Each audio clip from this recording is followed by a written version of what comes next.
Welcome to the Seahawks Draft Vlog live stream. We're here to talk about the Seahawks second round pick, number 56. They did not trade down in the end. It looks as if they are only going to pick 3 times in this draft, unless they can somehow add a few more down the line. What they can do, maybe they can trade down from 129 and add some more picks. But we're here to talk about D'Wayne Eskridge. We're here to talk about some of the other things that have happened in the draft. I have some explaining to do first, though. One, you might be wondering, Rob, why are you sat in the pitch black with no lights on? The reason is because about 3 picks into the second round, all the electricity in one side of my house went out. And for some reason, that has affected all of the lights. Not the TV, but it has taken all of the lights out. So I've been sat in the dark watching the draft tonight. It is currently 2:51 in the morning. My eyes hurt. The other thing you may be asking is, Rob, why are you wearing a coat? The reason I'm wearing a coat is because I had a COVID jab on Wednesday. It has absolutely floored me, and I have had flu-like symptoms all week as a consequence of that. And I go through periods of being really cold and then really hot. So the coat is on because, as you may have guessed, I am going through a cold patch right now with this. I do not feel very well. But we are here. We're struggling on, and we're going to talk about D'Wayne Eskridge. Now, Robbie, I have to say that when I'm looking at my horizontal board right now and seeing some of the names that are still on there, I'm a little bit disappointed that the Seahawks have not been able to get some more draft picks. This is nothing to do with D'Wayne Eskridge, who I like. You know, we've talked about D'Wayne Eskridge. I remember interviewing Jim Nagy in January, and I'm going to play a clip from that in a couple of moments. And he was gushing about Eskridge. It's funny that right before that interview, I just watched Eskridge and was really impressed and thought, wow, why is nobody talking about this guy? He can do everything. You know, he can get downfield. He can stretch the field. He can move the chains. He competes for the ball in the air. He's a special teams player. He's the kind of guy. The only issue that I had was, is he tall enough? You know, they've not taken a receiver who is this small before, but he had the speed. You know, we often talk about they go for suddenness, they go for speed, and that's what he is. He is, for me, a poor man's Tyreek Hill. That's the player that I have no issue comparing him to Tyreek Hill. I'm not saying he's going to be Tyreek Hill or that he is Tyreek Hill.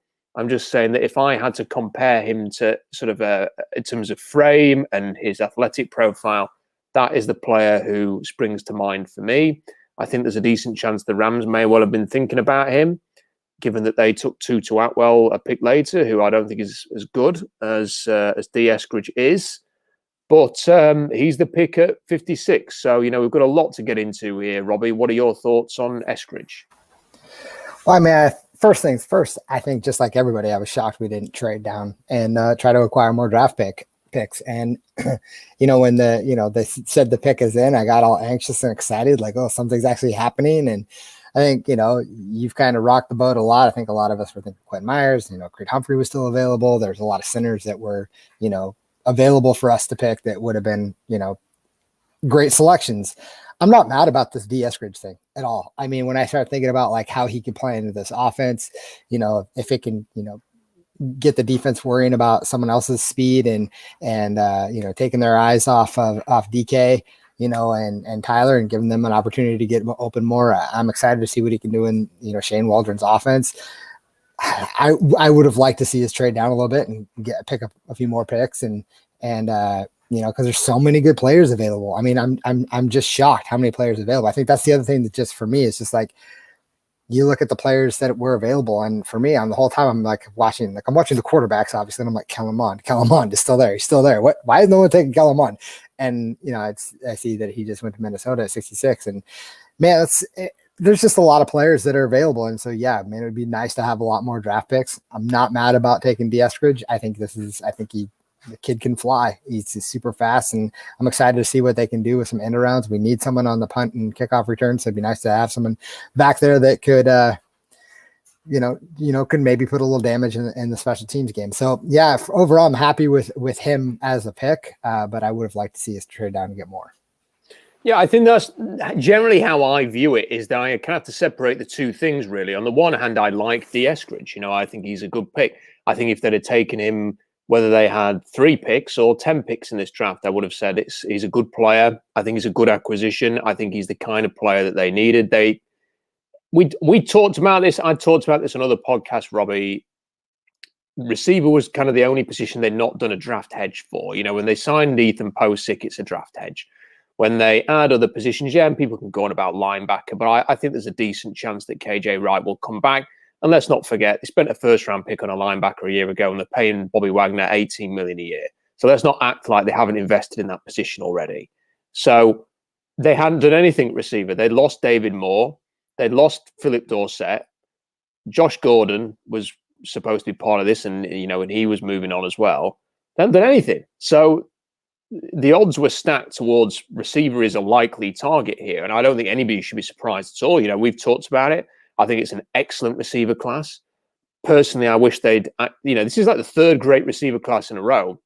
And I wish they'd actually tapped into the last 2 a little more than they did. They hit on DK Metcalf. I think you could have filled your boots really in those 2 drafts with receivers. And maybe Russell Wilson won't be doing what he's doing in the offseason as a consequence of that if you do that. So I've got no issue at all with taking Eskridge. Yeah, he's a bit older. He's in his mid-20s. That's not ideal. If he was 21, it'd be a little bit better. But I like the pick, and I like the thought of trying to be more explosive on offense next year. I think I balanced that out then with everything else that I've talked about, Robbie, this offseason, which is I like Eskridge. I just wish they had more picks. I think they need competition at center. I'm not content with Ethan Posick as the kind of definite starter this year. Practically unchallenged, unless you think Kyle Fuller is going to give him a serious run for his money. I don't think that Robert Nkemdiche is going to make up for Jarran Reed's. Jarran Reed in 2018 and 2020 had 17 sacks. They're going to find 6 to 10 sacks from the interior somewhere. And I don't think it's right to assume that Poona Ford's going to deliver that just because he had a really good year last year. That's not Poona's game.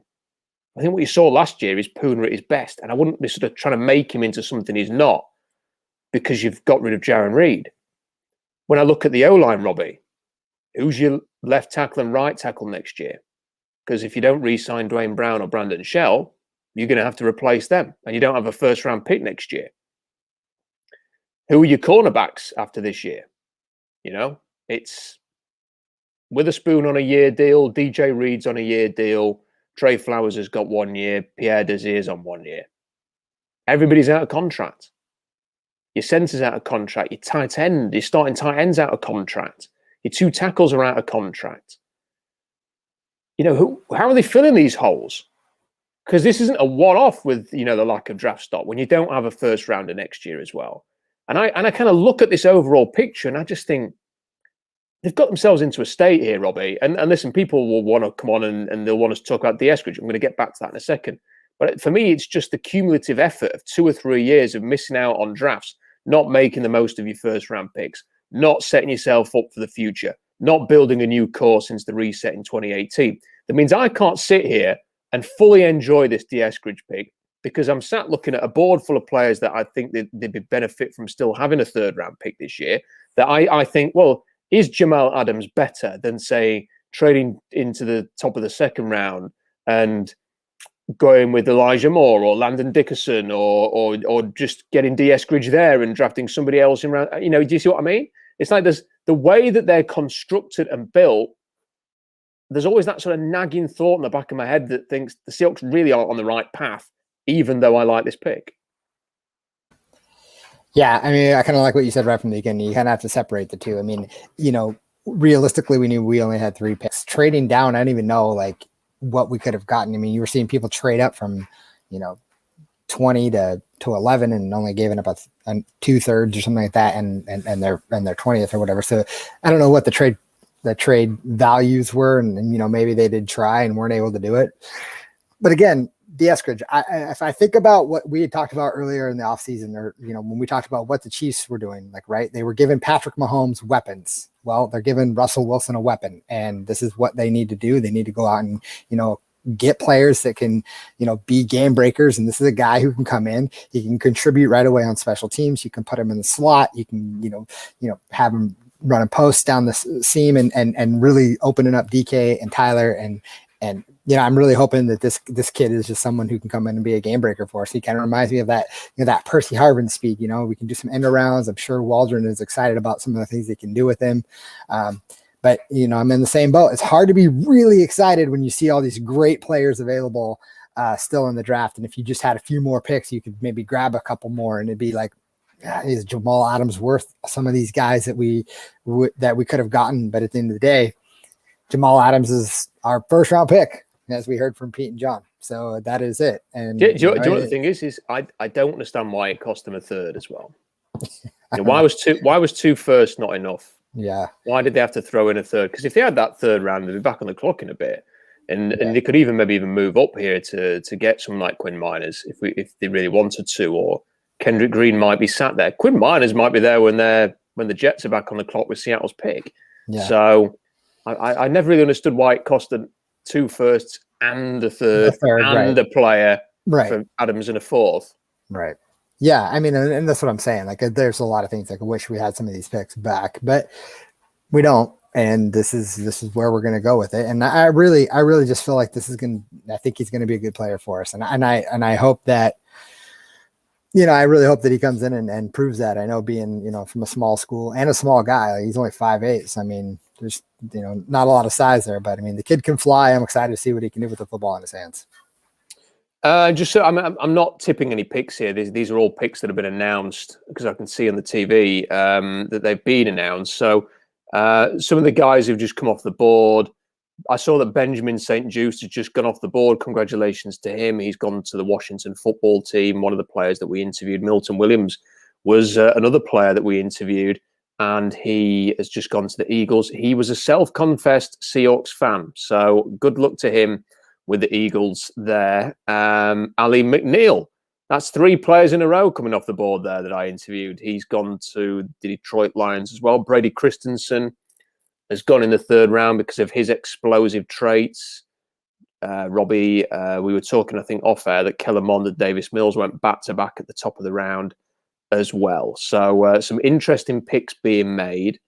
And, I am looking at the board, and you see Quinn Miners is still there. De'Ami Brown's still there, which I'm surprised about. Ben Cleveland, Elijah Molden. Some of the linebackers, in terms of the depth, is really good. Bobby Brown, Davian Nixon still there. I mean, you go down the list. There's an awful lot of receivers still on my board. A lot of the cornerbacks are going quickly here. But there's some interesting defensive depth for round three. So round three, day three. So, we'll see. I mean, I just, again, wish that they had a bit more stock to really get into this. And I think you're seeing other teams, maneuvering around the board and bringing guys in. And it really feels like they're building and improving during this draft, whereas the Seahawks have kind of punted on the draft now, haven't they? They've said essentially it's a one-player draft. I mean, 129 is a late fourth-round pick. But because there's so many comp pick these days, it pushes it even further down the board. You're going to pick once in the first 129 picks. You've kind of made your sole addition in this draft class D'Wayne Eskridge. And I just don't know how a team can do that. Because it's always, I don't agree with this whole, well, Jamal Adams you had Jamal Adams last year, so we know what the Seahawks look like with Jamal Adams. Having Jamal Adams next year is not an improvement because you've already had Jamal Adams. So the only player really you're adding from this draft class, so you can say with any conviction that can contribute, is D. Eskridge, and that's just a little strange. Right. I'm going to play this clip. I'm going to play this clip of what Jim Nagy had to say. Sorry, I've just been confused by a comment that I'm going to check out subtly while we're off air while I play this video. I'm doing the same. I saw it. I'm looking too. So Jim Nagy, I interviewed him in January. We got talking about D. Eskridge. Here's what he had to say. D. Eskridge is a name you don't hear a lot about right now, but the dude is electric. He has a big play waiting to happen, and I've said it a couple of times. Like, he looked like he was playing at a totally different speed on Mac tape this year He looked like he was on fast forward. So he's probably going to be a low 4.3 guy. He plays every bit of that, and just get the ball in his hands, whether it's in the return game or receiver. He's got a chance to really elevate coming out of this year's game. Someone brought his name up to me yesterday. I'd not watched anything, and I just watched a highlights video last night, and just I can't believe that nobody is talking about him. But what is his kind of backstory? Because wasn't he playing corner for a little bit a couple of years ago, and he's kind of gone back to receiver? And how much potential does he have? Yeah, we liked him over the summer, Rob, at receiver. When I watched him at receiver, I'm like, I can't believe they were thinking about, and not just thinking about it, they tried him at corner. And the reason they did that was because of his mindset. He was, he was the most competitive guy in that wideout group. He was the toughest guy in that wideout group, and he embraced it. Some guys shy away from any kind of position switch, but D embraced it, and but they ended up moving him back. And he made a huge jump. I mean, we liked him on junior tape, but more is like the 4th round range is where we had him over the summer. And now he's like almost at the top of the board at receiver for us. And it's cool. It shows the work they put in. It shows what guys can do between their junior and senior years. And we have a number of players like that. But at that position, yeah, D made a huge jump. And just talking to, some guys in the league after we invited him, they're like, man, we liked him at corner, over the summer. We would have liked to see him stay at corner. So he's just a really dynamic athlete, really explosive guy. And he'll show up during the week a lot. So there we go. That is Jim Nagy there on D. Eskridge, who ended up being Seattle's pick at number 56. If you missed the news, he is the Seahawks' latest draft pick there. And I'm just sort of looking at some of the picks that are coming in here, Robbie. And while I, sit here and give my opinion on the Seahawks and their lack of picks, I'm also reminded that, just because you have more picks doesn't mean they're going to be used well. And I'm looking at some of the other teams using the picks that they have. And I think the Cowboys have just taken Osa Digizua, and I just can't get behind that. That to me is not a great value pick compared to some of the other guys that are on the board based on some of the needs that the Dallas Cowboys have. And again, that if the Seahawks had that 3rd round pick and Quinn Miners was there, or one of these other guys that we've talked a lot about, Robbie, that we like, there's nothing to say the Seahawks will actually take them. They might actually just, bring a lot of frustration to our lives with that extra 3rd round pick. They might not use it in a way that we would necessarily want them to. So you've always kind of got to remember that as well. So yeah, I think there's always that perspective. I'm kind of looking at some of the reaction here, and and people talking about sort of the pick and some of the stuff like this. Like I've seen Joe Fan has tweeted that the Seahawks firepower this offseason, he's kind of shown what it is, Robbie. Wilson at quarterback, Carson and Penny at running back, Everett, Disley, Colby, Parkinson at tight end, Metcalf, Lockett, Eskridge, and Swain at receiver. And, I think that people will look at that and some people will be quite excited. How do you feel about that? Because to me, obviously, Wilson, it's Russell Wilson. Chris Carson and Rashard Penny, for me, still scare the crap out of me. Because I just don't think there's 2 guys who are going to carry a running game for not 16 games anymore, but 17. I look at the tight ends, and hopefully Gerald Everett will work out. And people go, yeah, he's got familiarity with the offensive coordinator. Well, guess what? He had familiarity with the offensive coordinator in LA when they spent a 2nd round pick on him, and he never managed to become the starting tight end over there. So that's something you've got to remember. At receiver, it's looking pretty strong now as a consequence of this latest pick. But I think that's a bit of a mixed bag overall. Yeah, I mean, in my opinion, they're not done at running back. And I thought going into the draft, there would be they'd target a running back. And, if by chance, and I didn't really think it was possible, but if Williams did happen to slip, I would have not been mad at all if he would have been the pick of 56.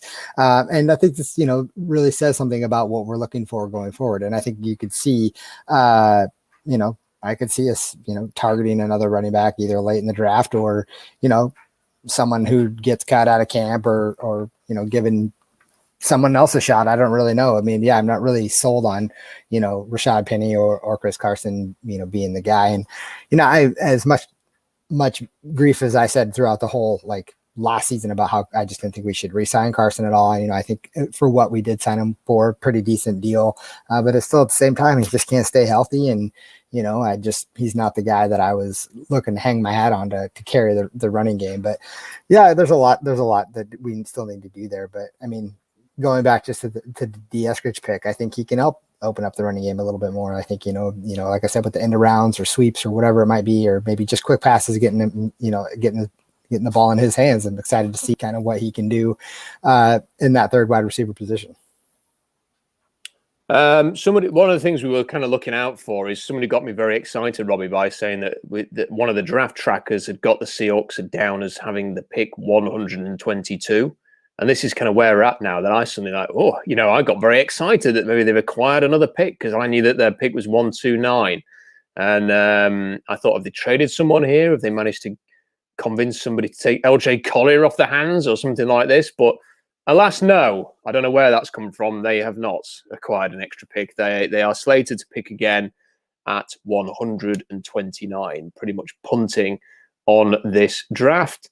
I am surprised at some of the names that are coming off the board. We're speaking now as the third round is ongoing, and I think Josh Palmer has just gone off the board here in round 3.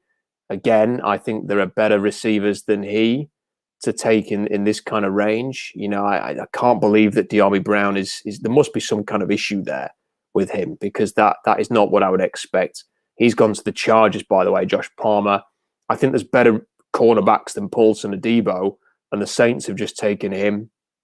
And I thought there was a better defensive tackle available for Dallas, although they're kind of looking for that inside-out type.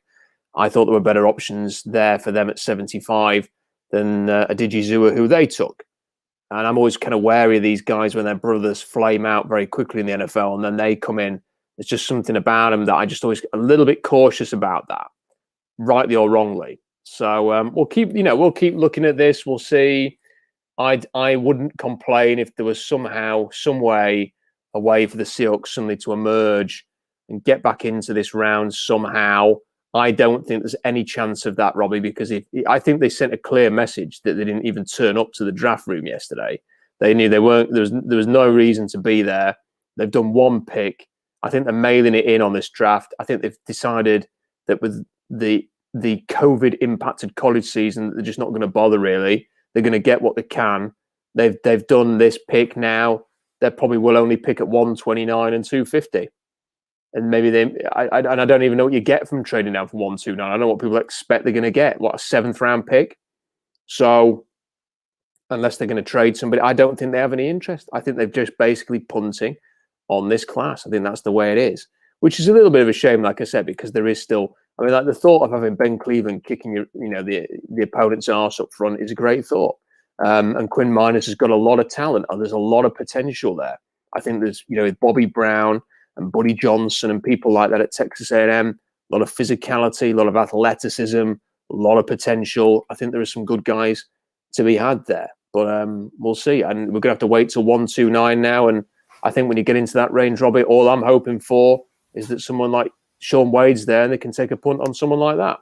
Yeah, man, there's still guys that are falling that could keep falling that we didn't expect, and you're talking about guys like who could play center. You're talking about Kendrick Green, who could come in and fill in at center as well. There are players that are going to be available. Yeah, I think at 129, if you're right, if you try to trade down, it's not like you're going to trade your 4th and pick up a 2 more for us or something like that. I mean, you're lucky to get a 7th at that point. So yeah, I mean, I'm not really sure what you're going to get. And hopefully, in my opinion, they just take best player available at that point at the 129. And if they are punting on this draft, let's get the 3 best damn players we can get to get them on our team that are going to make an impact. Because, here's the thing. I'd rather have 3 draft picks and have them all be hits and make impact on our team instead of having 10 and having 7 have no impact, just taking a roster spot, not doing anything for us, and having 3 be meh. I'd rather have 3 impact players that come in and dominate. So if that's what it is, let's go get those guys. And hopefully this is the start of it with Eskridge. I hope that's the guy. I hope he comes in and makes an immediate impact. Yeah. I hopefully will. I mean, I think he's got a chance to. I mean, I've just seen that people wondering why I just pulled a face. It's because Chaz Surratt has been taken by the Vikings there, and I cannot believe that he's gone ahead of Baron Browning, Buddy Johnson, Cam McGrone, Dylan Moses, players like that. I know I'm not saying he's a bad player. There are things that people will like about him, but that to me is a little rich in that range there, taken by the Vikings. I wanted to talk about some of the other things that have happened in this draft, Robbie. And I want to start by talking about the San Francisco 49ers, who I have to say, I had quite a good laugh at yesterday. And I find it interesting the way that the media has reacted to this Trey Lance thing, this Trey Lance pick. And I think they're giving the Niners an easy ride. And it's high time that somebody steps up to the plate and tells it how it is with the San Francisco 49ers. And I am that man. So here's what I'm thinking. If you listen carefully, you can usually piece things together. And when that trade was made, it was very clear that I think the Niners made that trade for Matt Jones. That they thought that whether it was Carolina or somebody else was going to take Matt Jones, and they were moving up because that was Kyle Shanahan's guy. Now, they can say all they want after the draft that they're not going to say anything other than Trey Lance was always our guy. If you listen to what has been reported in the last couple of weeks from people like Tony Pauline and many others, the Schefters, people like that, is that there were people in the scouting department at San Francisco who were trying to convince Kyle Shanahan to go with Trey Lance. So essentially, you've got a head coach who's thinking one thing, a coach, and he's the ultimate decision maker, a scouting department saying another. I cannot believe that the Niners traded 2 first-round picks to move from 12 to 3 without just going, bang, that's our obvious guy. This is a guy that we're definitely trading up for. This is who we want. It's no question. That's it. Undisputed. When the Eagles did it for Wentz, you kind of understood why they did it. It was for Wentz, and that was it. When the Washington team did it for Robert the Griffin III, it was for RG3. It was understood. They did it, whatever. Same with the Rams and Goff. You always had clarity on what was going on here.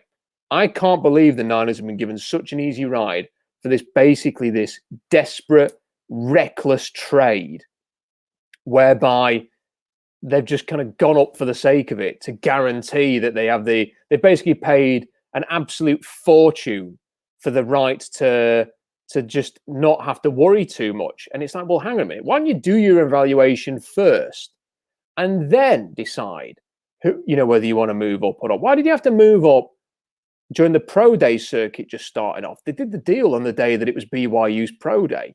Why don't you actually go and have a look at these quarterbacks before you make this move? And here's what I don't understand. If it was a case of Shanahan quite like Matt Jones and the scouting department like Lance, why the hell did they move up from 12? Because Matt Jones went at 15. They didn't just sit at 12 and get Matt Jones. Is Trey Lance really that better? Now, here's the thing. Everybody go and watch. If you want to laugh, go and watch the Central Arkansas game against North Dakota State.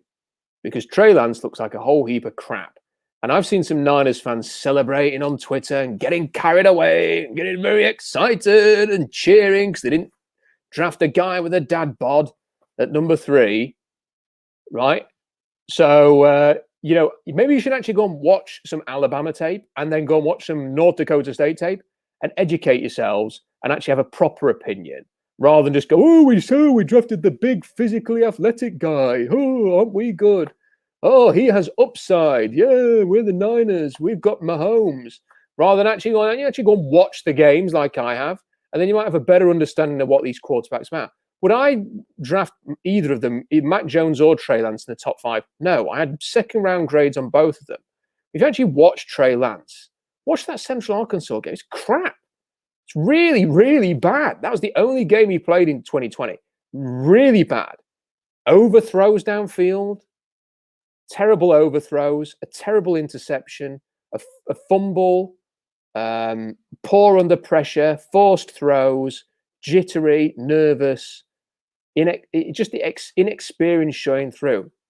You look at their offense, Robbie, my God, in every single game, they run the same damn play. And at that level, no one ever recognizes it. They have him like everybody moving one way, then they have the tight end. They call it an oh shit play, essentially. The tight end kind of feigns one way and then he goes the other way and no one covers him. and then the quarterback's running right, and then he stops, turns around, and throws it back across his body in the left, and the tight end's wide open. They do that play every game. Like sometimes they have multiple touchdowns in a single game running that play. That doesn't translate to the NFL, okay? And then I watched every throw of Trey Lance's pro day, and I was just so unimpressed. And I thought he's basically Jordan Love. He's a Jordan Love type. He needs time, and then once he gets the start, he's going to have to go through maybe a couple of years of growing pains, and then he might be ready. But the Niners have, like somebody argued on the blog, they've not spent 3 first-round picks on him. They've only spent 2. No. They've used a first-round pick on him, and they've used their next 2 to have the privilege of using that pick on him. He has cost 3 first-round picks. I have no idea what the hell the Niners were doing. I wonder if they had buyer's remorse from that trade 2 months after it happened, because it just does not make any sense to trade that much for either of the 2 guys that they were seemingly considering. Yeah, I mean, we've talked about it before. For me, I still think Trey Lance, and I agree. I watched the pro day. I wasn't all that impressed, but what scares me about him is the upside and pairing him with someone like Kyle Shanahan, who is a quarterback coach, who could, I'm not saying hopefully he doesn't, but he is that guy that can kind of coach someone up. So hopefully that's probably what they're hoping, is that they can do that. In my opinion, I hope you're right, and that he just is not a good player, and that, the Niners just sink. I don't know, but I was shocked. I really did think it was going to be Mac Jones, and I kept saying I really hope it's not Trey Lance, and I'm glad it's not Justin Fields and some of these other players, because I think I still think Kellen Mond's a better quarterback than these guys, and really what it came down to is when they made that pick, I was pretty floored, to be honest with you. I mean, I didn't expect it, and so when they said Trey Lance, I was just like, well, all right, it's a boomer bust pick. I mean, and they gave up a lot for a boomer bust pick. So it was interesting to see kind of how they're playing it. And I think they took a guard in their second pick, and I actually kind of like Aaron Brooks or something like that. Aaron Banks. A quick note on Aaron Banks. He ran a 4.92 short shuttle at his pro day. I mean, if you're going to run a 4.92, just don't run a short shuttle. I mean, you're a 330-pound guard. No one's going to have a go if you don't run a short shuttle. Yeah. You better just not to run than run a crap short shuttle. Yeah. Well, I remember when with pads on, he looked like kind of a beast. So I was kind of like, man, I don't know. I don't know. I'm not super impressed. I'm not super impressed. Did his pro day like my dad, who was nearly 70. So, it's I have to say, I was absolutely ecstatic with both of San Francisco's picks. In fact, if it wasn't for the fact that I'm really ill after my COVID injection, I may have done a dance. And but I'm just in no fit state to have a dance. People who follow the comment section, Robbie, know that on the Seahawks draft blog, know that it's not just the flu that got me with my COVID injection. If enough people ask for me to tell that story, I'm happy to tell the story of what happened to me in the center when I went to get my COVID injection, because it is quite embarrassing. But we'll see. We'll see if the people want a story that is not draft related in this stream. By the way, if you pretty entertaining, by the way, I laughed right there. So. If you want to do super chat, I should have mentioned that at the start. Super chat comments will be prioritized. Super chat is open. If you want to support the channel, if you want to help, bear in mind that it is now 3:24 in the morning here. If you want to support the channel, and if you want to help us out, super chat. Get involved, and we'll prioritize any comments that you have in a super chat. They will get pinged straight up. So if you have a question for Robbie or myself, and you want to do a super chat, then go for that. And especially if we get a couple of super chats demanding the story, because people are already saying they're making remarks about the story that I may tell, but we'll see. It's going to take a little bit more than that for me to tell the story on the internet, on YouTube. Anyway. There's a couple of other things I wanted to bring up, Robbie. The first thing is the fans who were at the draft. Now, apologies in advance if anybody who is listening to this is part of the costumes and wigs brigade that is in the NFL fandom. You know, if you are the type of person who spends several hours daubing yourself in war paint and wearing a silly hat or wig and costume just to shout at an NFL game, you may just want to mute this section of the podcast. But Robbie, how many nutters are at this draft? I mean, like every time they pan to the fans, it's almost like a new species has been created.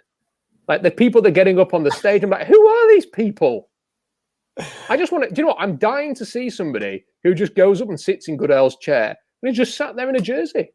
It's just sat there, you know, or it's just got a jumper on or a hoodie. I'm just enjoying the draft.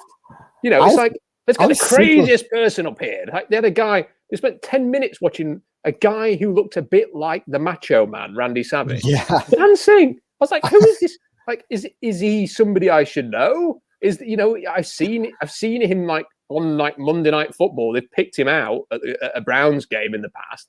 But like, is there a reason why we're watching this guy dance on the stage? That they're delaying the draft for this guy's performance? I'm weirdly into it. He was on the screen more than Kings of Leon yesterday. Yeah, I don't know, man. It's funny. I love that people just get super into it. It's fun. I mean, you see this at, I go to all the Seahawks games, right? And so, it's fun. You see this all the time. I mean, I don't know. It's entertaining. I don't think they need to delay the draft. That's kind of annoying for us as the viewers. But I mean, show a pan shot of them getting weird. It's awesome. Let's go for it. The funny one was the New Orleans chick who was just dancing like crazy. And Goodell walked out and was like, what do I do?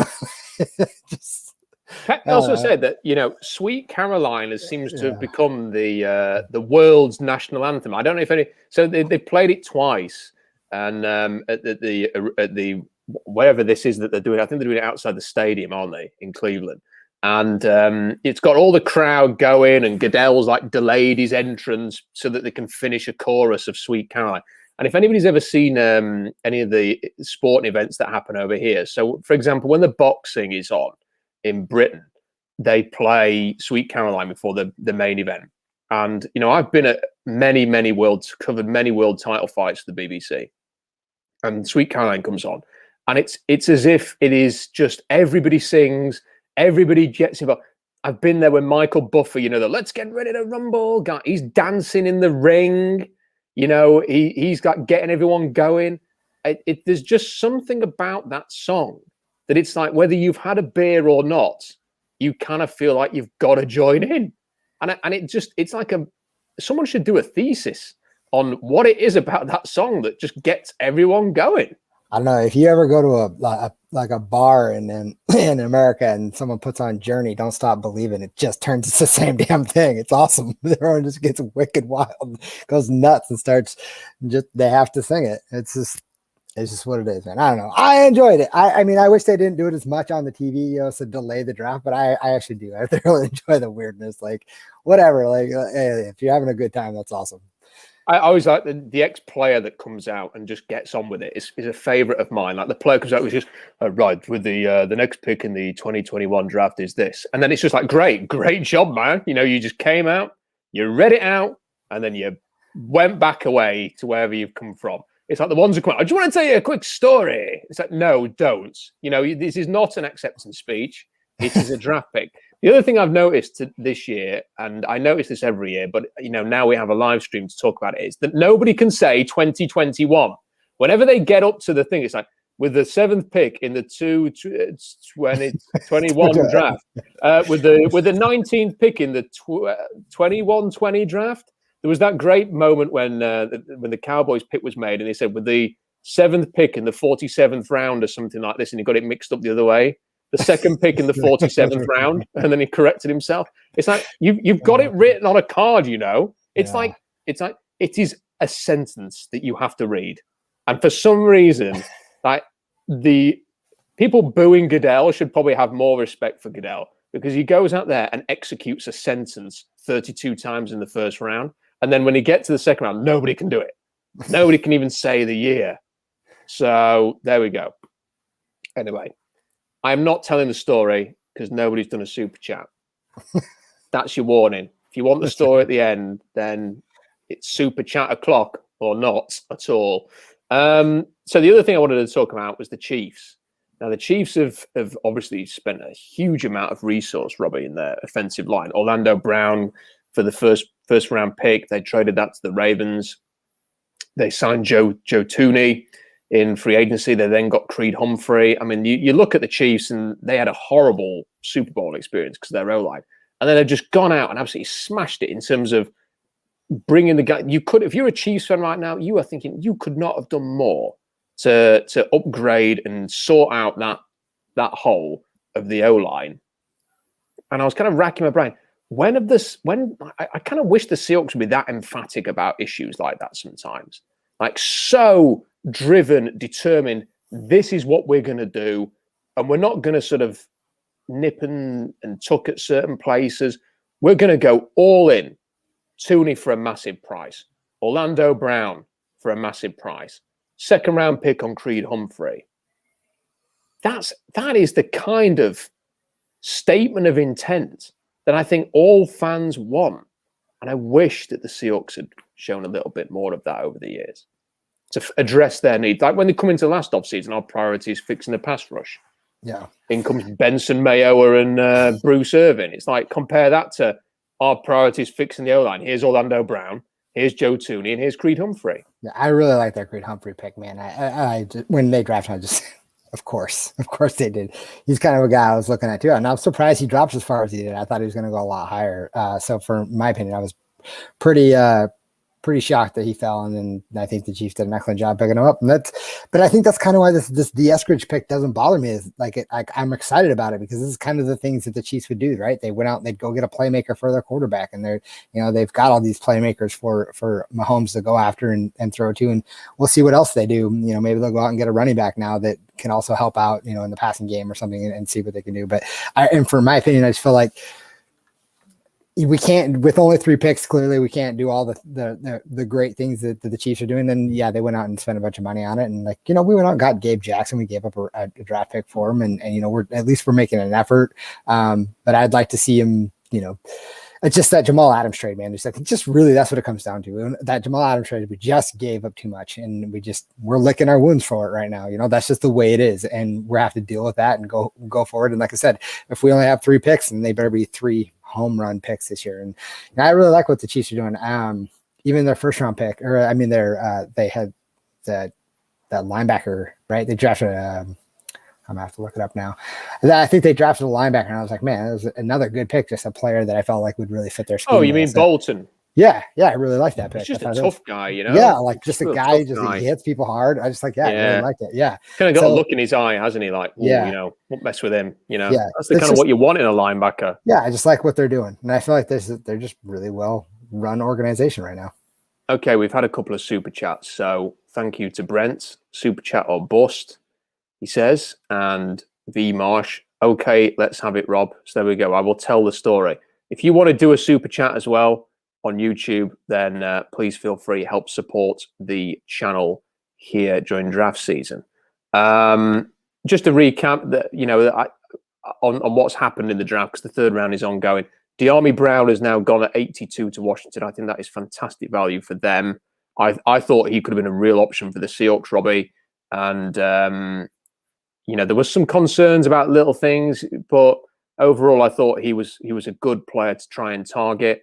But Eskridge has got a lot of talent as well. Divine Diablo's gone to the Raiders. They also drafted Malcolm Kuntz. There's a lot of talk that Mayock might lose his job in the next few days. Tony Pauline has been suggesting that somebody's on his way out. So we'll see. Robbie's laughing his head off. I just like what Luke just said. He was like, I really like the Kansas City pick. I'll have to look that up. It's true. I just remembered it was linebacker. I couldn't remember his name. Thank you, Luke. That made me laugh. He's done you there. Yeah, he's absolutely. He's had your pants down. Luke, with that comment. If that's Luke, you need to take some time to work on it. Take some time out of your day to work on your body, bro. It's embarrassing. He's not been skipping it during the lockdown, has he? No, Luke is chiseled, man. Atta boy. No, that was good. We playing tight end. Yeah. With the 129th pick on the draft, it's Luke. And David Booth says, got my shot the same day on Wednesday. Wasn't as fun as yours. Story time. Yes, David, we will get to the story, I promise. Thank you for your super chat. Much appreciated.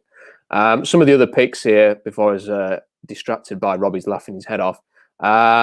So Malcolm Coons, Divine Diablo to the Raiders. Hunter Long, tight end, off the board to Miami.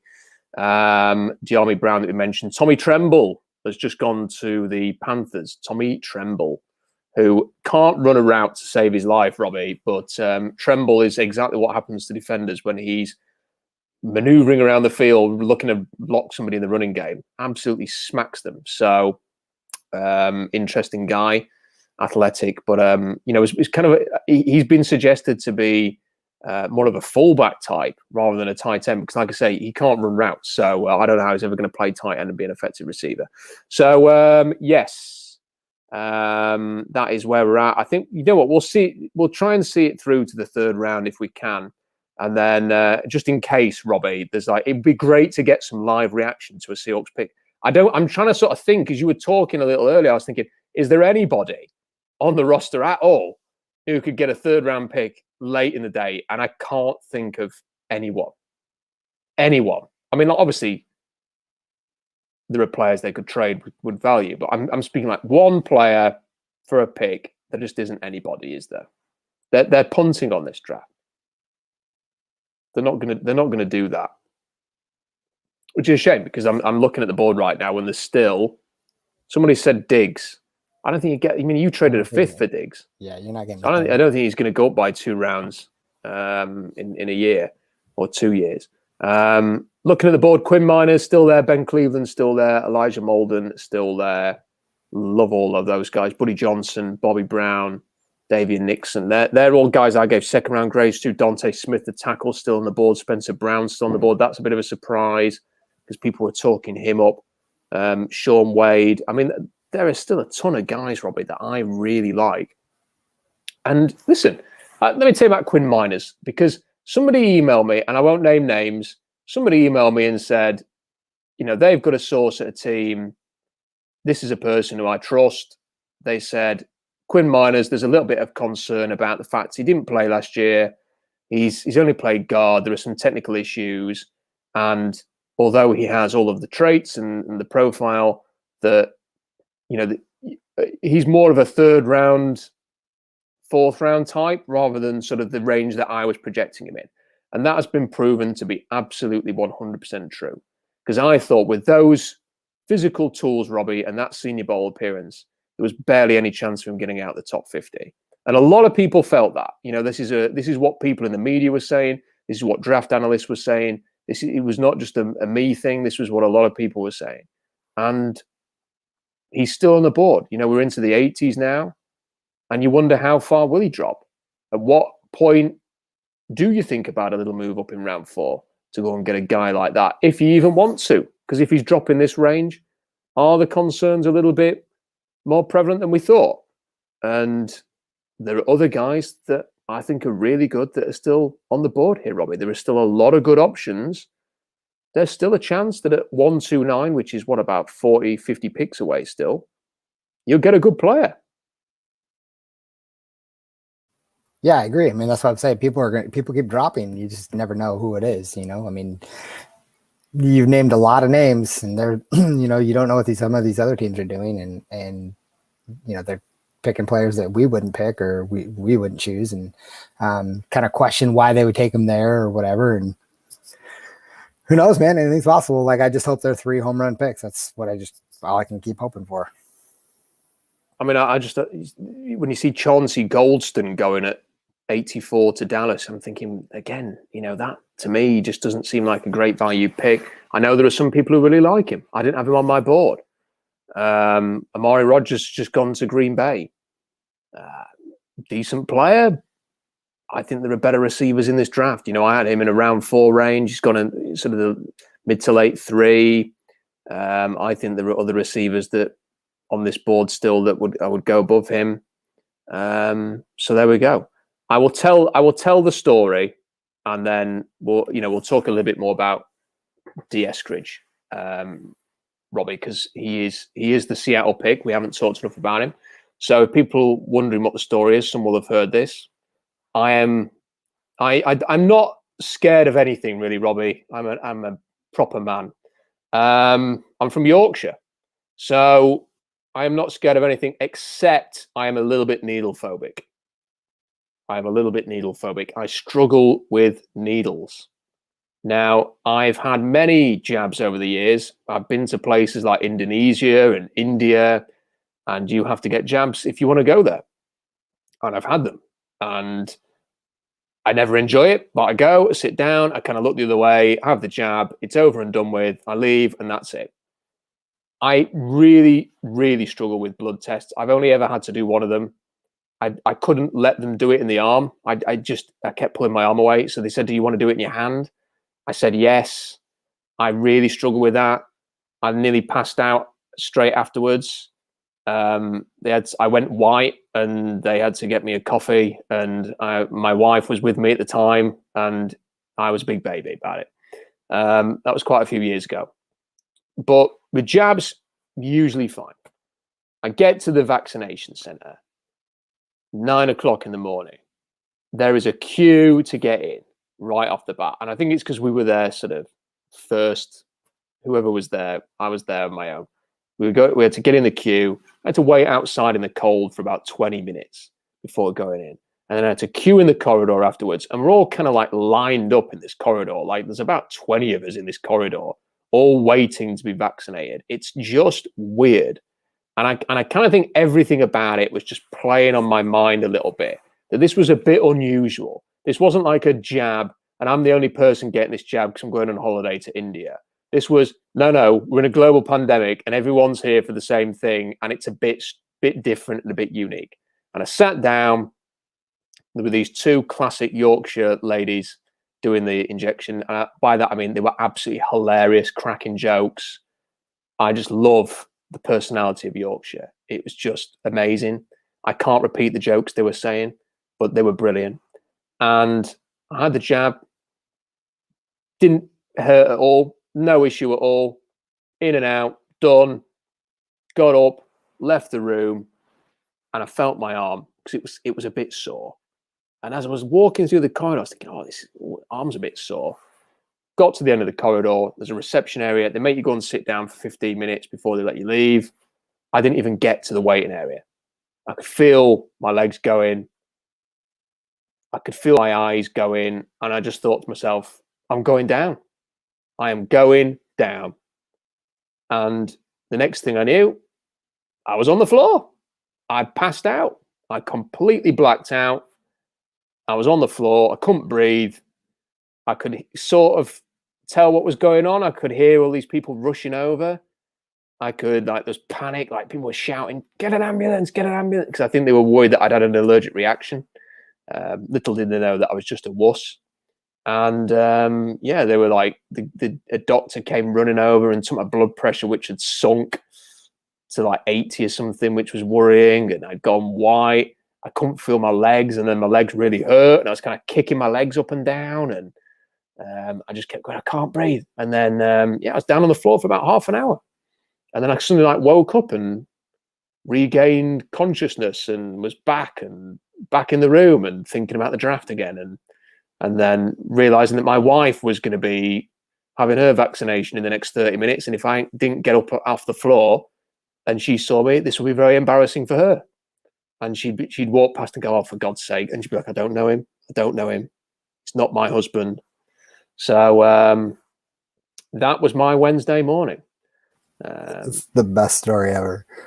But I managed to get back up and go home, and I've been really ill since. I've had flu. So somebody told me that it's a sign of a strong immune system that you have a bad reaction to the vaccine. So I'm going to take that as a positive. But I have to say, Robbie, I go back for the second vaccine. I don't know I don't know how your vaccine system works, but the one that we have over here, you have to have two, and I have to go back in July for my second vaccine, and I am dreading it. Yeah, well, I mean, from what I hear, the second vaccine is worse. So Don't say that. I'm preparing you now. I've just told you the story. Give me some time. I just told you the story. I'm that trying I to help you out, in man. I'm trying to help you out. What have been helping was just lie. No, I'm not going to lie to you. No. Did you not see the Seahawks press conference the other day? It's really easy to lie. You just sit there and go, oh, it'll be fine. There's no... Yeah, Russell Wilson was never going to be traded. Yeah, the second injection's great. In fact, you could have made it up. You could have said, I've heard that they actually don't inject it into your arm. They just spray it on you. You just daub you in the injection, but they just spray it with it. And it just washes you down and you can just go without even having to enter your arm. You can just drink the thing like a pint. It's fine. Well, maybe this time you like hang out for longer than 5 seconds before you start walking around. Maybe you just get your shot and lay there for a few minutes and let yourself says, drink. My second dose is much better. I think Sam is the man of truth. There he is. Thank you, Sam. But he's also said this. It's worse for certain ones. So neither of these things are helpful. You know what? This is not helping people. This is not helping. Hold on. Gabriel Cortez Lopez says Eskridge is going to be so nasty. Y'all keep hating. We're not hating at all. I don't know. I don't understand. We like the pick. Y'all keep hating. I don't understand why. Have you accidentally been watching another feed and have just joined ours and have got confused? Yeah, let me just rephrase that. I am very excited about Eskridge. I think this is a great pick. I don't think we've said a bad word about Eskridge. I made some reference to the fact he's 24, not being ideal. I mean, unless that one comment is, we played a clip from Jim Nagy saying how amazing he is. Oh, hold on. He just said, not you guys. Sorry. Oh, right. Okay. I was going to say. I thought you were talking about us. I was like, wait a minute. I was going to say, because my comparison to Tyreek Hill was not respectable enough. He's a dynamic, electric receiver. And I think I'm really excited that I think he can open up some, like I think people are going to not have to double DK as much. And I just think he's going to open the door for our other receivers as well. This thing is going to be good. Here's interesting. So the Rams and Niners have traded with each other, Robbie. The Niners go up to 88, and they're on the clock. Interesting. And the Rams get 2 4th-rounders. So the Rams have acquired 2 extra picks for the price of 1, essentially, which sounds great. But the Niners have moved up. I wonder what they're going to do. So we'll keep an eye on that because the draft is still ongoing. Kendrick Green's gone off the board, by the way. Kendrick Green has been drafted. So the Steelers have just drafted Kendrick Green. So we were looking at him as a potential starting center for the Seahawks. Incredibly explosive. I was referring to him as a Quinn Miners alternative. He ends up going before Quinn Miners.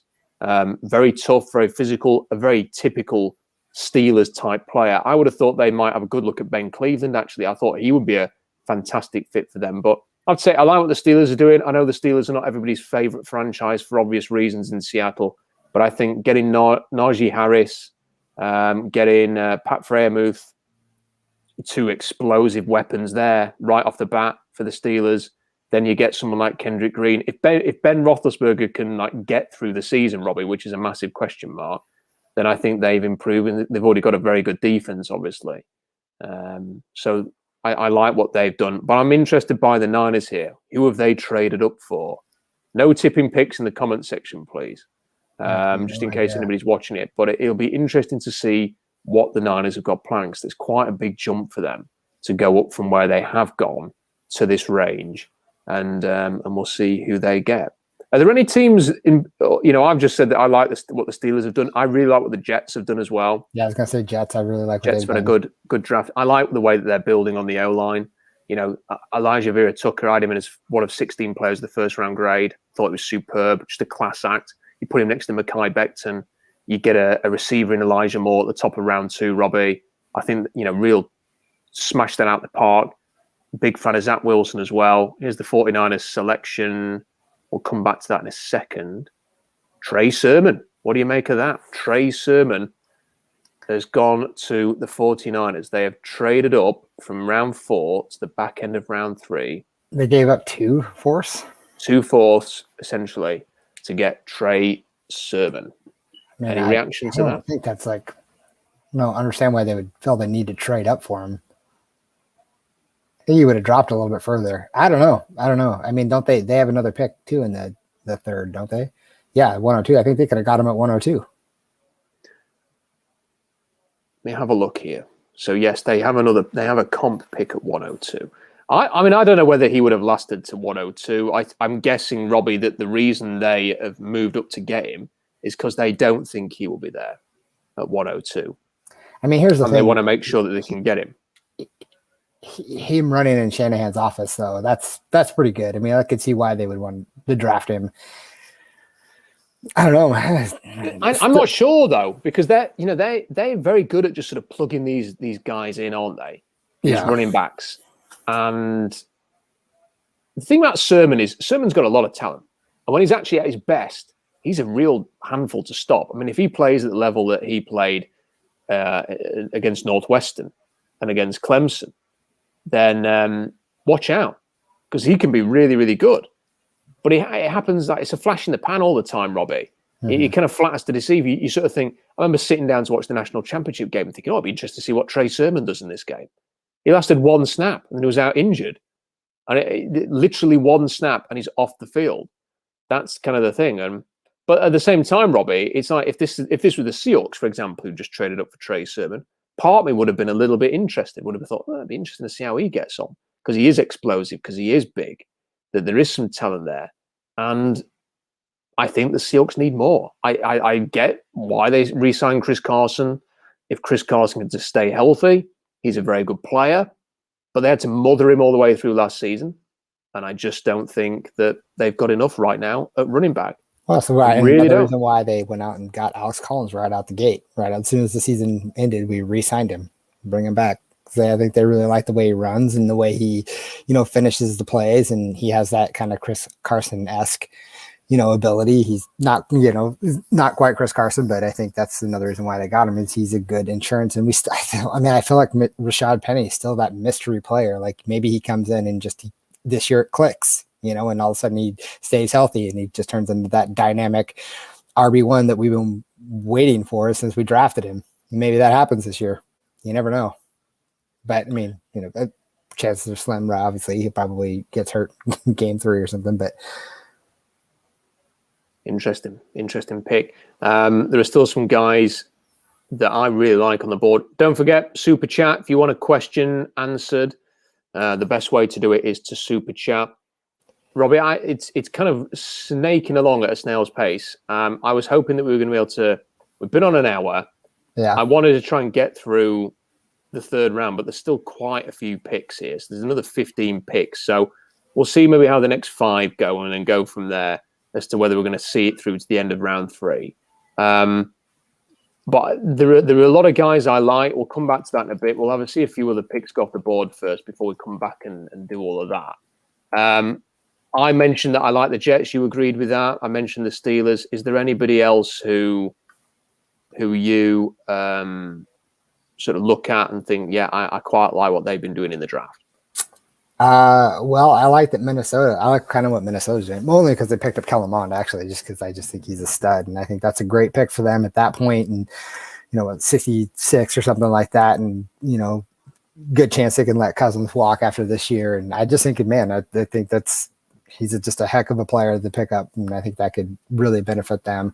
I mostly question teams like, what the heck are they doing? Like the Raiders, what are they doing? like that Alex Leavenwood, whatever guy that they picked up in the first round.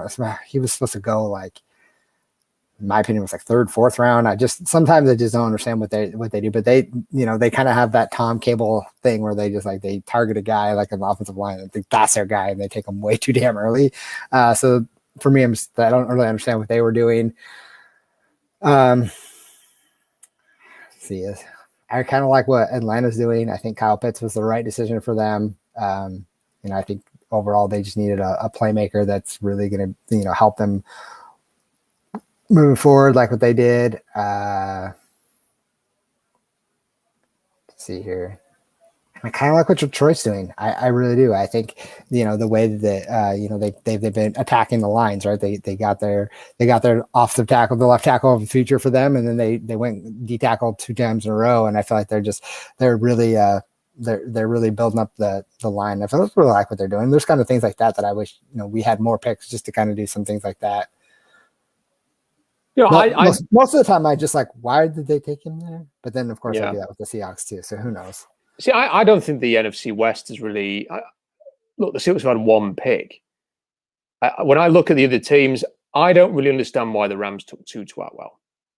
And I was a person who really liked Tutu Atwell early in the process and thought explosive, quick, dynamic. You can be creative with him, but all the while accepting that he's small.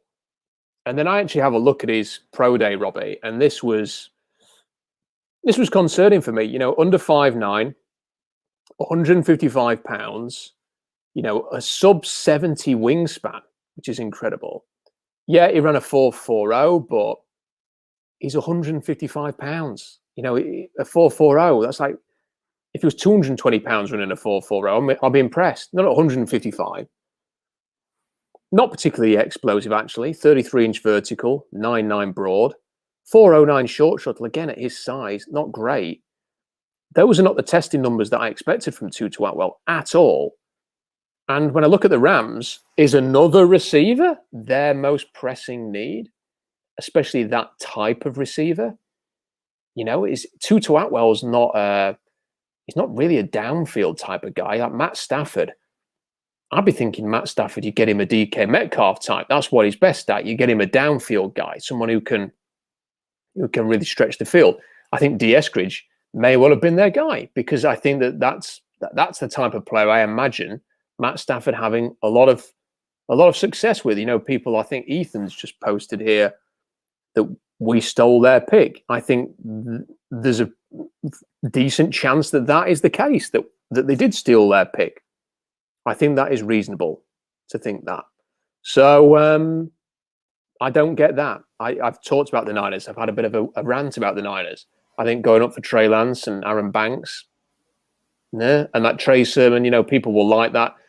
Trey Sermon is one of those trendy draft Twitter people, Robbie. So you get all the the usual types on Twitter, the clique, who like to talk about the draft. And they all like groupthink their way into Trey Sermon being the best running back in this draft. And they'll be stroking their egos right now. Going, oh, yes. Kyle Shanahan's taken him, so therefore we are correct. But he isn't. Javonte Williams and Harris and Travis Etienne, not ETN as everyone's. That was what. Do you know what? That was one of my favorite moments of this draft season. Is after 3 years of me banging on in several podcasts that it is not Travis Etienne. There is no pronunciation where that is ETN, right? It's either Etienne, like Saint Etienne in France, or it's Etienne, because that is how it's pronounced in Europe. It is, and he said, he was asked by the NFL Network, how do you pronounce your name? And he was Travis Etienne. And still people are calling ATN. It's not ATN. It's Travis Etienne. And I'm going to be a pedant about this. But anyway, Travis Etienne. He and Javonte Williams and Harris are better than Trey Sermon. I like a lot of teams like Denver, for example. You've got a new GM, just go and get some guys. And they got Patrick Surtain and Javonte Williams. So I thought that was a decent draft as well.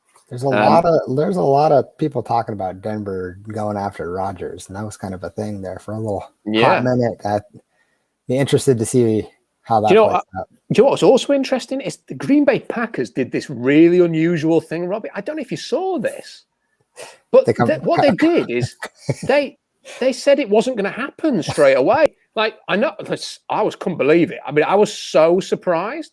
But like, basically what happened is all this news stuff came out about Aaron Rodgers wanting out, and the Packers said no. I was like, what?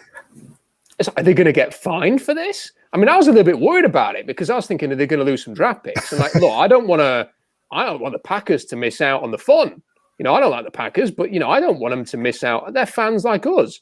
We don't want them to lose draft picks and lose excitement. And I'm thinking, but by having this press conference and saying that Aaron Rodgers isn't going anywhere and that he's their quarterback and they're going to sort it out, like, how does that doesn't work? What you're supposed to do is not say anything for 2 months, then do a press conference and, you know, sit back and go, oh, we didn't say anything because it was a non-story. But, you know, it kind of was a story, but, you know, it was a non-story. And the media made a big deal out of it. Not that the media were making a big deal out of it, but they kind of were and they weren't.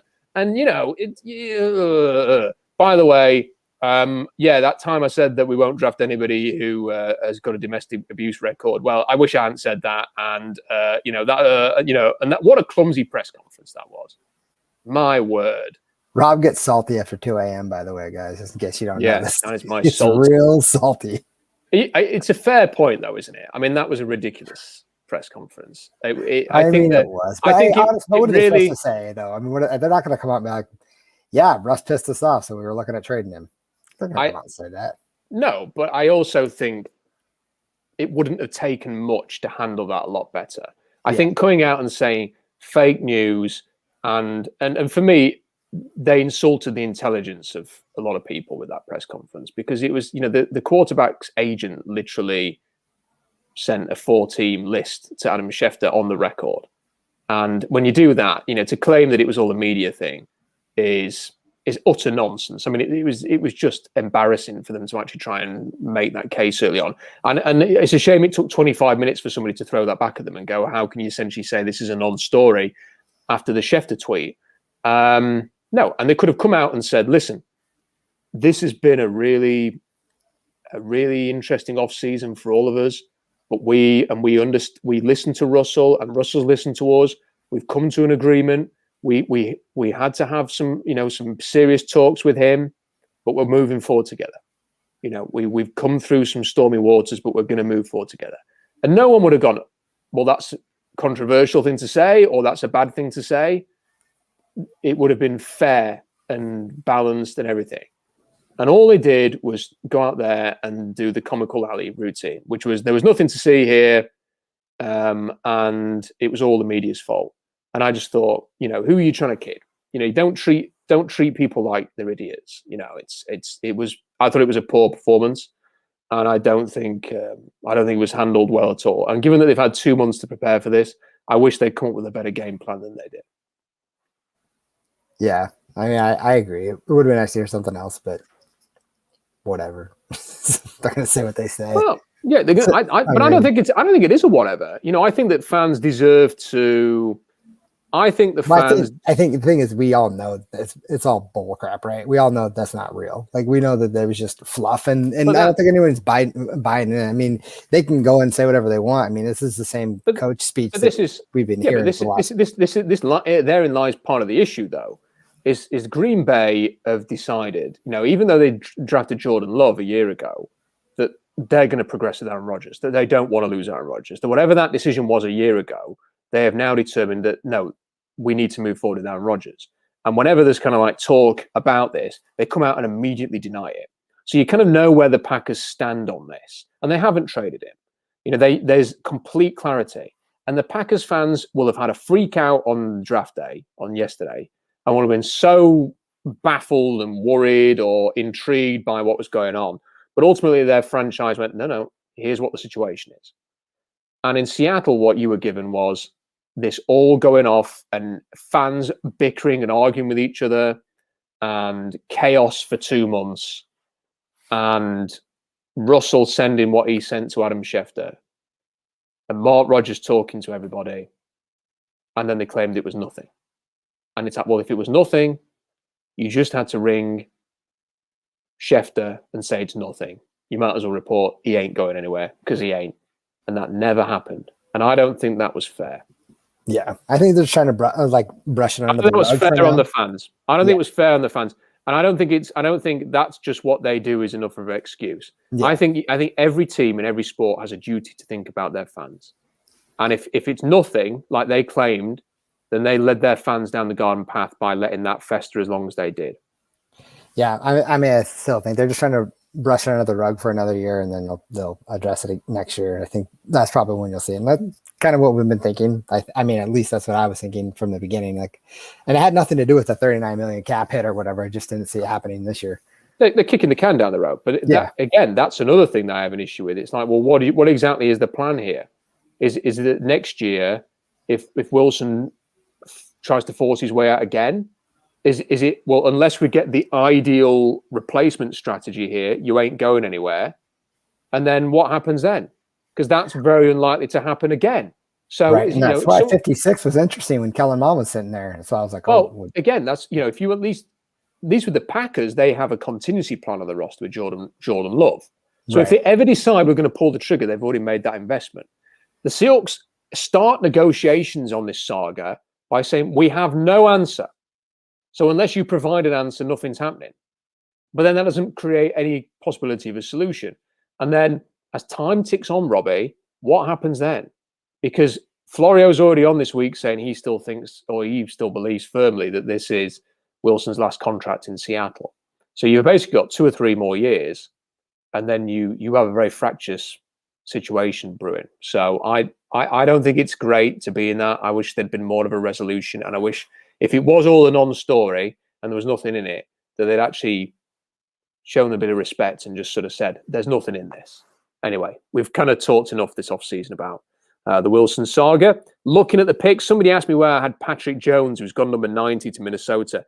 I kind of took him off my board in the end because of the Senior Bowl, which was so bad, and the length and the testing wasn't great. I didn't think he was draftable for me. But the Vikings think he's a 3rd-round pick, so they can knock themselves out with that. Anthony Schwartz, speed demon, has gone to the Cleveland Browns at 91. Monty Rice, who's a very solid linebacker, has gone at 92. I cannot believe that Baron Browning is still on the board. There must be some kind of issue there that we don't know about publicly. And I think Buffalo have just taken Spencer Brown, Robbie, who is the tackle.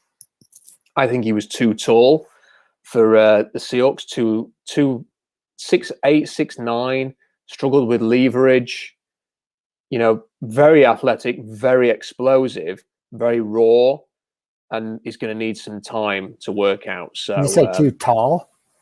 Too tall. Isn't Ben Cleveland the same size? Isn't he like 6'8"? No, he's not 6'8". I can tell you exactly how tall Ben Cleveland is, but when you're sort of 6'8", 6'9", you lose a lot of leverage battles. And that's what you saw on tape with Spencer Brown, who is 6'8". Ben Cleveland is 6'6". And you might think, well, 2 inches isn't that much, but it kind of is. And if you look at Ben Cleveland's frame, he's not got a good target area. You don't see him lose many leverage battles. And he's so strong. And he's playing inside as well. So it's always in front of him. Whereas Brown is on the tackle position, is outside. And you see a lot of players with his height struggle with leverage. So that is a little concern there. So Buffalo Bills, 93, Spencer Brown. The Ravens are making their pick, Robbie. Then it is the Bucks, and then we're into the comp picks, of which there is 1, 2, 3, 4, 5, 6, 7, 8, 9, 10 third-round comp picks this year. I've never been a fan of comp picks. I don't think the system. I know why it happens, and it's to help the smaller teams out, losing the key players, so they get a little something back in free agency if they can't work it out in the end. But I think 10 comp picks in round 3 is just too much. You're basically adding a third of a round onto the 3rd round. So I think that's too much. I'll tell you what, we'll see it through to the Bucks, and then once they get into the comp picks, we'll wrap up this live feed, and I'll run through some of the names that I still like, and maybe 1 or 2 of them, Robbie, will still be there tomorrow. The Seahawks at 129. So given the Bucks are on the clock now at 95, my quick maths means that they are 29 plus 5, 130. So they're 34 picks away from picking again. So the Seahawks are basically another round away from being back on the clock. I think the good thing is there are a lot of players, Robbie, that I had no interest in from a Seahawks perspective have gone off the board in round 3. And that means that some of the guys that we still like are still there. I mean, look, Quinn Miners is still... Oh, there's one player gone off the board. Ben Cleveland has gone to the Ravens. What a surprise that is. Shocking. Yep. AFC North player. Ben Cleveland, what a pick for Ravens. That he is just tailor-made for the AFC North. I remember when the Seahawks started this thing under Carroll, and they were being built like an AFC North team, Robbie. That's what they were trying to be. And I don't know why they ever got away from that. I don't know what shifted them away from wanting to be an AFC North team. But you need guys like Ben Cleveland if you want to play the way that you want to play on offense. And he was just a player that really stood out to me. I think he's a fantastic prospect. I think this is terrific value. I had him graded in round 2. I think Ben Cleveland, you can see the Ravens are pretty happy about it. I will be pretty happy too. He is the mountain from Game of Thrones, and he is a terrific player. And I won't put it in 3-4 years' time, Robbie, him signing a big extension to stay in Baltimore, because he is a really, really good physical player. Yeah, I'm just looking at what is this, Kuiper's best available, but I'm looking at, like, there's guys that we like Quinn Miners and Sean Wade. There's still players out there that we really like that could fall to us that I would have never expected to actually happen. Bobby Brown, some really good players out there. Amon-Ra St. Brown, although we don't need another wide receiver. But, there's just a lot of good players out there. He's very slow. Yeah. And we just like a lot of good players that, I just really didn't expect us to have a shot at. Realistically. I'm interested to hear what the deal is really with the Quinn Miners thing. If what you're talking about, like what your source had told you, maybe that is true. Maybe there's some concern about him. So Robert Haynes, he's gone off the board to the Buccaneers here. He was a player that I thought could be there in round 4 for the Seahawks if they didn't get a center early on, Robbie. And he didn't play center Notre Dame, but he did play it at the Senior Bowl, and he did fairly well. So I would have thought that he could have been an option for the Seahawks. He's just under the 3 for Tef. So he's reasonably explosive. He had short arms, but since it's not quite as much of a deal. To see him go before Quinn Miners is surprising to me, because I don't think Haynes is going to be able to play tackle at the next level. So I think you've taken him as a flex backup guy, and I just find that interesting. I don't really understand what it is with Quinn Miners. Maybe he goes here and it's just that he was always a 3rd round pick, and that's just the way it is. But Ali Marpet went at the end of round 2, and whatever they're seeing on tape, is obviously determining it. The fact that he's going to fall a little bit.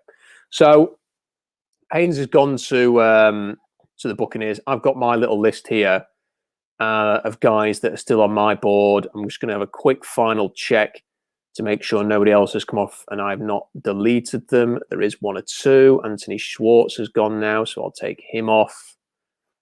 Didn't have Patrick Jones on it.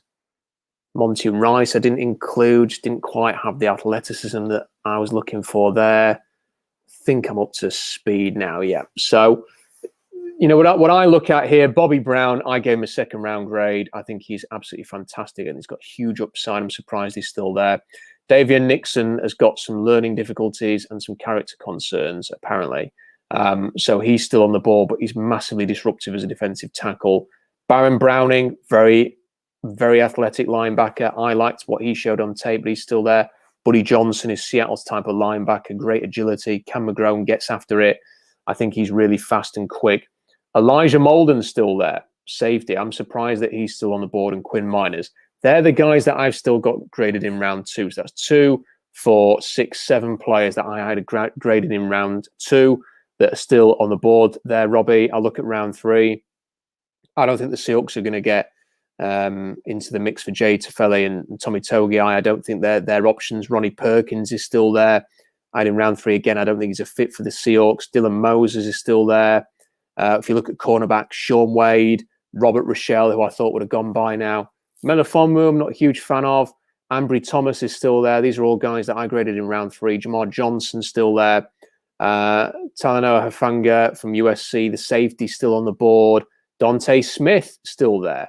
I'll be interested to see where he goes, because I think if he's still there in round 4, great value if you can get him as a project tackle. 100%. Yeah, he could sit behind Brown for a year. That'd be awesome. Gets to gain some weight and some size. Trey Smith still on the board. Tape awful, health concerns. At receiver, these are guys I had in round 3: Tylan Wallace, Kay Johnson, Shai Smith, Amon-Ra St. Brown, Smith Marset, Iowa. And then at running back, Khalil Herbert and Michael Carter, who I had in round 3. So we'll see if some of those guys, that's quite a few guys in round 3. We'll see if some of them come off the board in these comp picks before the end.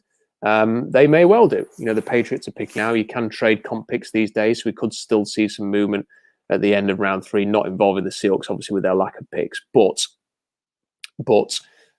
you just never know. So we'll see what happens there. And looking at, I think there are guys in round 4, Robbie. There's nothing wrong with taking a round 4 guy in round 4. So there's people like Joshua Kane, who's got an awful lot of potential there. Ellison Smith, Israel Mukuamu. I think the 2 Cincinnati safeties, Derek Forrest and James Wiggins, are very good. Sean Davis at Florida. There are still other offensive linemen. I've got Drew Dolmen in round 4. I'm not quite sure why people have been pushing him higher than that. As soon as he gets his arse kicked at Stanford because of a lack of size, he was on the deck far too often. Yeah, he's explosive. Yeah, he's very athletic. But he does get beasted at times up front, and he's got to play Aaron Donald if you draft him. And at running back, you've got guys like Kylan Hill and Chris Evans, who I've got graded in round 4. So, and look, there's tight ends still. I mean, like Trey McKitty's still there, John Bates, Noah Gray. These are people that I really like. So you've got quite a few options still on the board. It's just that it's really hard to sort of sit there and see someone like Ben Cleveland go off to somebody else when you've only picked once. And if they'd have just had that one extra pick, I mean, who did the Jets select with Seattle's pick? So they traded it away, obviously. Minnesota got Wyatt Davis with that pick that would have been Seattle's pick. And then right after that, you've got Kendrick Green, Trey Sermon, Nico Collins, Patrick Jones, Anthony Schwartz, Spencer Brown, Ben Cleveland, Robert Hainsey. Now, if the Seahawks still had their 3rd round pick, I'm not saying they would have done, Robbie, but they could have taken Ben Cleveland. All right, so let's do this though, Rob. With taking a wide receiver in the 2nd round, what do you think they're going to target next? That's a good question. I mean, it'd be very. I mean, when you're talking like late 4th round, it's hard to get too caught up on need, isn't it? Because you're just talking about in that kind of range, who's the best player left on your board? Ronnie Perkins has just gone off the board, by the way, to the Patriots, so he's gone. Yeah, who are the best players available still? Is kind of what I would do at 129, because. You brought up Deontay Smith, so would you go that route? I mean, I think I would. I'd draft him and have him sit behind Brown. If he's there, he probably will be the best player available if he lasts to 129. But if he was gone, I'm not forcing. What I basically mean is I'm not forcing a tackle pick there because I need a tackle. I'm not forcing a cornerback because I feel like I need some cornerback depth. I mean, they did sign Pierre Desir. I am not.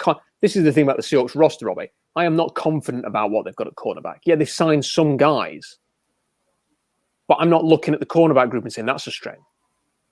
I'm looking at the D-line. Everyone's going nuts about the D-line. What have you actually done? You've taken Jaron Reed out and you've put Kerry Hyder in. That's it. That's all you've done on the D-line. So I'm not that crazy about the D-line either. On the O-line, what have you done? Russell complains about the pass protection. All right, you go and trade for Gabe Jackson. That's the only move you've made. The other 4 positions are still exactly the same as last year. Your most significant additions this offseason, really, when you think about it, are Gabe Jackson, Gerald Everett, and D'Wayne Eskridge. That's it. And I don't think that's tilting anything. I don't think the Seahawks go from a team that, yeah, they had 12 wins, played a favorable schedule, and a lot of those games were close and could have been lost against bad teams. I'm not downplaying 12-4. I'm just saying I thought it was a little bit of a mirage. If it had been 10-6, would anybody really have been surprised? Not me. And they got their asses kicked in the playoffs. And I don't think we've seen a team go from not really a contender to a contender with what they've done so far. Trey McKitty goes off the board there, by the way. So he's gone off the board there. No, I don't think tight end would have been a big target anyway. But we'll see, Robbie. This is a team that often does go for need anyway. So when they get to 129, if they want a bit of competition at centre, maybe they go with a Trey Hill, maybe they go with a Drew Dolben and Michael Manette. the tackle options on my board basically come down to Dante Smith, Tommy Doyle, Dan Moore, and Landon Young at this point. I don't think you've just, unless Dante Smith lasts, the options simply aren't there. Kylan Hill could be an option for them. You think Kylan Hill could be I think he could be a real legit option there. I mean, he might not last to that far, but I think he's to get a bit of extra depth.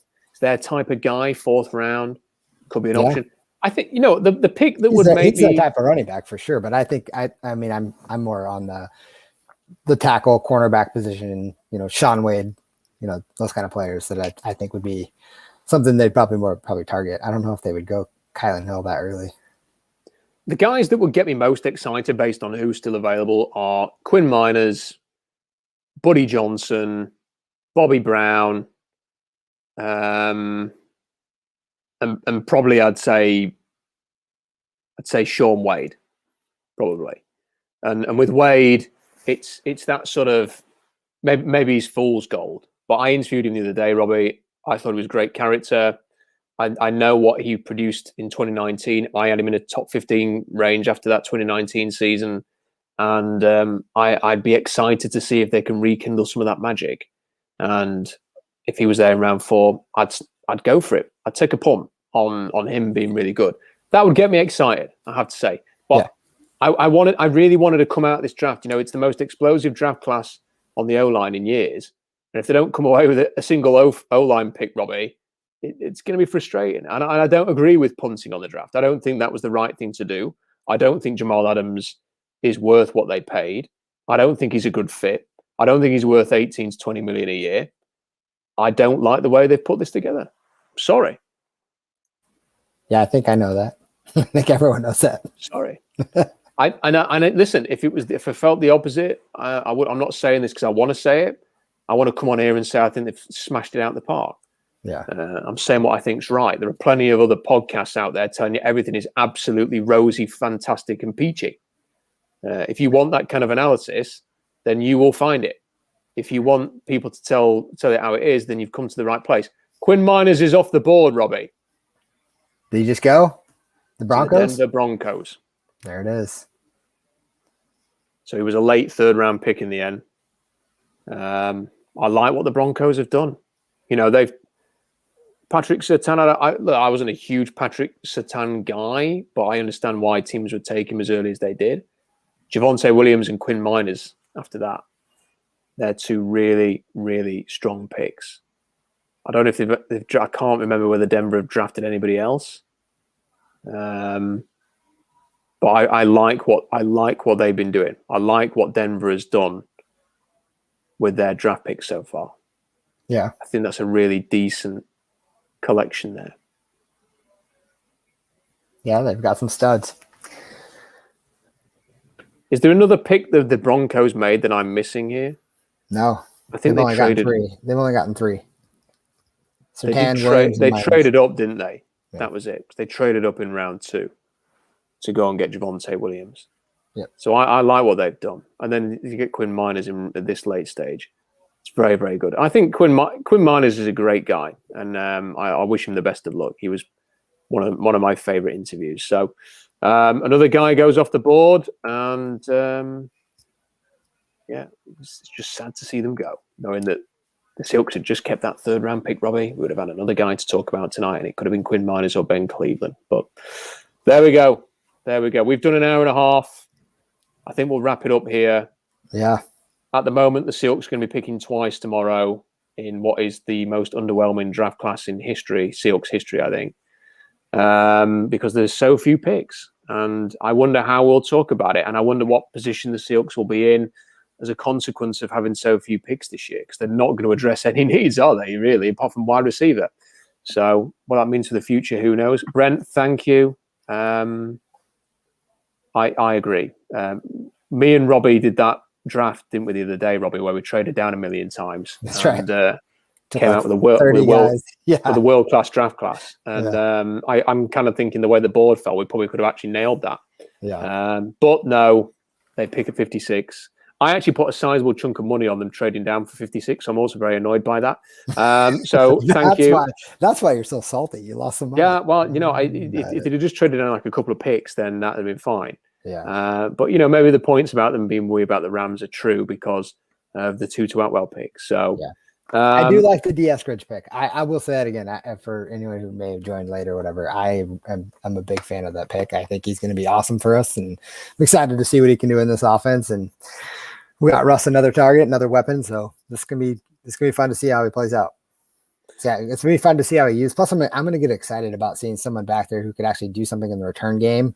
I don't know about you, but man, I got so tired of last year seeing David Moore catch the ball, stop, look around, and then decide to go instead of like making a decision. Man, it just drove me nuts. So I'm excited. And on a screen as well, it was like David Moore was processing whether he'd left his back door open as he was making the catch.